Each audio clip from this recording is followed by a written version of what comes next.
Our next comic up, really good friend of mine, a really twisted individual. Put your hands together for Mr. Martin Conneely.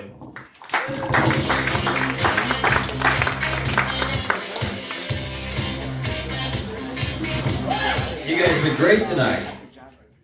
Let's give it up for Chad, our host, huh? I don't know why he's talking so much shit about his wife's hand jobs. I think they're spectacular. You know what else I like? Kim Kardashian. You guys like Kim Kardashian? Yeah. I like her so much that now when I masturbate, I've switched from hand lotion to tanning bronzer. Brown. I think I got a better chance now. One thing I don't like though, and I cannot stand, is lacy thong panties. Can't stand them. Thank you, sir. Because my balls keep falling out the sides. I got really long balls. Don't judge me, man. You know what else I can't stand? The way the word douchebag's been thrown around lately. You guys, I'm sure everyone, I can tell by the age of this crowd, everyone's calling each other douchebags these days, right? I don't think you people are thinking about what you're talking about. Because douchebags keep women's vaginas pH balanced. And thus, edible. Going down on a girl who doesn't like to use douchebags is like eating a bag of Sour Patch Kids and washing it down with yogurt. It's funny because it's disgusting. So if you couldn't tell by my introduction, I don't have a girlfriend. I had one years ago though, and she had this issue where she would never, when we got intimate, she would never take her shirt off, right? And like, I'm retarded, that's why I don't make retarded jokes. You see all these people making, I don't make retarded jokes. So anyway, I'm retarded, but I'm not fully retarded, so I knew the reason, right? And so one day I was like, you know, baby, we gotta figure something out here. And she's like, I know, Martin, but I feel self-conscious. Like I said, I was ready for it. It's like, I feel self-conscious because I have small breasts. I'm like, baby, don't you know that small breasts on a woman just make her look younger? And it's true, right, guys? Small breasts on a woman do make her look younger. She says to me, Martin, I'm 19 years old. How young do my breasts make me look? I was like, oh my God, you're right. I might be a pedophile. But that was only strike one, right? So I wasn't too concerned. But then after a while, after I became single again, sometimes I fantasize about my high school sweetheart. And in the fantasy, she's still 15, but I'm 32. And that's not even the part that creeps me out. The part that creeps me out is that I know it's going to be the same exact fantasy when I'm 82. Except my balls will be longer. Please don't judge me. So that's strike two. Now I'm starting to get a little freaked out, right? Because this is America, and in America, 3 strikes you're out, right? And, you know, I can't afford to move to Thailand, you know, and people like me don't do well in prison, so I'm starting to freak out, right? So I don't know if you guys have ever heard that that the Jews run Hollywood. Has anyone ever heard the Jews run Hollywood? This guy's kidding. I think you know the deal, right? I don't know if they do or they don't, and honestly, I really don't give a shit because it has absolutely nothing to do with my life. What it has to do with my life is the fact that the pedophiles are running the music industry.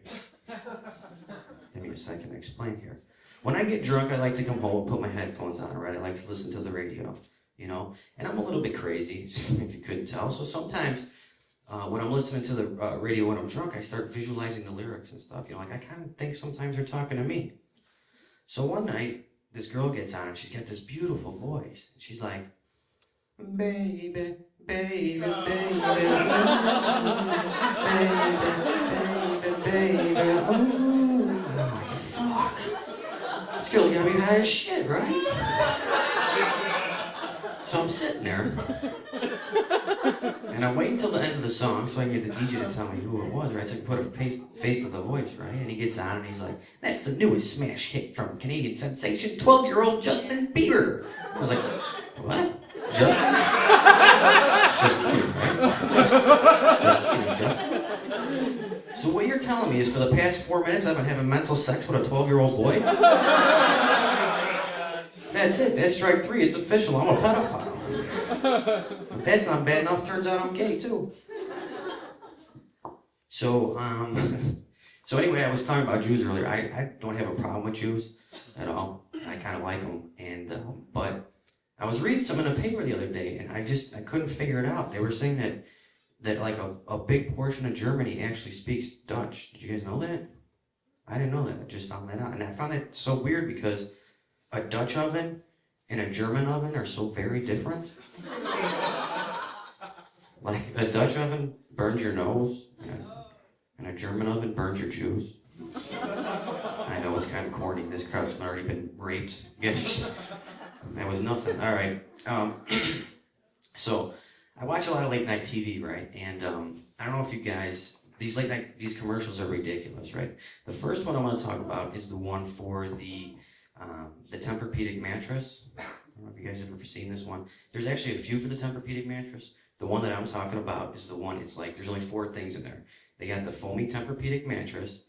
They got the dude who can't sleep at night. There's a glass of wine at the corner of the bed. And in the background is his wife jumping up and down on top of the bed. Now, I am not a mattress engineer, nor am I a sleep expert. But I'm almost 100% sure the reason this poor bastard can't sleep has nothing to do with the mattress and everything to do with the fact that his wife is fucking nuts, right? Either that or she's got a serious drug problem, because after the age of 10, you're not supposed to be jumping on the bed. That's my opinion. Alright, so my only advice for this poor bastard is take that glass of wine, chug it down, smash it on the end of the nightstand, and stab her to death with it, because that's the only way to get out of the situation, right? That's my opinion. So that's the first one, right? The next one that comes on is the infomercial for the shake weight. I know, just in case you don't know what I'm talking about here, it's this machine they developed, some guy developed, that increases the strength of your arms to the point where you're capable of jacking off a donkey. You know what I'm talking about? So I'm watching this thing and I'm feeling so bad for this actor, right? Because you know he was thinking, dude, I got this sweet deal. He's telling all his buddies, you know, like, I got this sweet deal. It's gonna be nationally televised, half-hour infomercial, get paid all this money. It's gonna launch my career. It's gonna be fucking awesome, right? Then he gets on set, and they throw him a shake weight, and he's like, oh, Jesus Christ, this is what I want to be famous for. This shit's gonna be on YouTube for the next 50 years, right? So I'm thinking, I'm like, this poor bastard, right? And then, but you know he's a professional.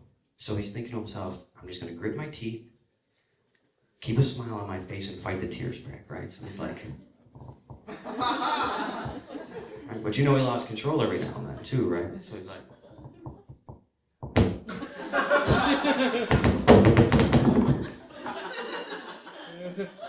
right? So then I started thinking about the first time I actually seen this commercial, which was like a year or so before. I want to be bleeding. So anyway, so I'm watching this commercial and I'm just like, Jesus Christ, this has got to be some of the gayest shit I've ever seen in my life, right? I'm sure every single person here thought the same thing. And believe me, I don't care if you're gay or not, right? Like, my dog is gay as fuck, right? And I just, you know, I love him. He's one of my most famous things in the world, right? So I just treat him like I want to be treated. Just, you know, I let him do his thing, right? Because just imagine if someone was to tell you to stop, you know, blowing yourself in the backyard all the time, it would piss you off, right? So anyway, I don't give a fuck if you're gay or not. That's my point. So I'm watching, like, this shit's gay as fuck, right? But then something magical happens, right? Like a butterfly coming out of its cocoon. They throw it to the girl, and the girl's like, she starts dancing. She's like, and you know, she lost control too, and she's like, and I'm like, holy fuck, I get it. It makes sense now. It all makes sense. It's all coming together, right? It's like Telemundo. It's not technically porn, but it gets the job done. You know what I'm saying? Like, I'm never gonna buy the shake weight, and I can't speak a lick of Spanish, but I'll be damned if I'm not spending all Sabado getting all gigante on this shit. You know what I'm saying? All right, so I am going to end on a personal note. One of my friends just got over testicular cancer, and it was a tough going, you know. And I don't know if anybody, you guys are kind of a young crowd. I don't know if you know anyone who had testicular cancer, but usually what happens, they remove one of the testicles, right? So now he's down to one ball. And let me tell you something, it's a gold mine of comedy. So anyway, one night I said to him, "Hey, Bri, how do you know you're gay?" He goes, "I don't know, Martin. How do I know I'm gay?" I go, "Because when you bend over, you see 3 balls. The other 2 aren't his." All right, that's my time, ladies and gentlemen. I hope you're having a good night. Give it up for Chad Aaron Lomas.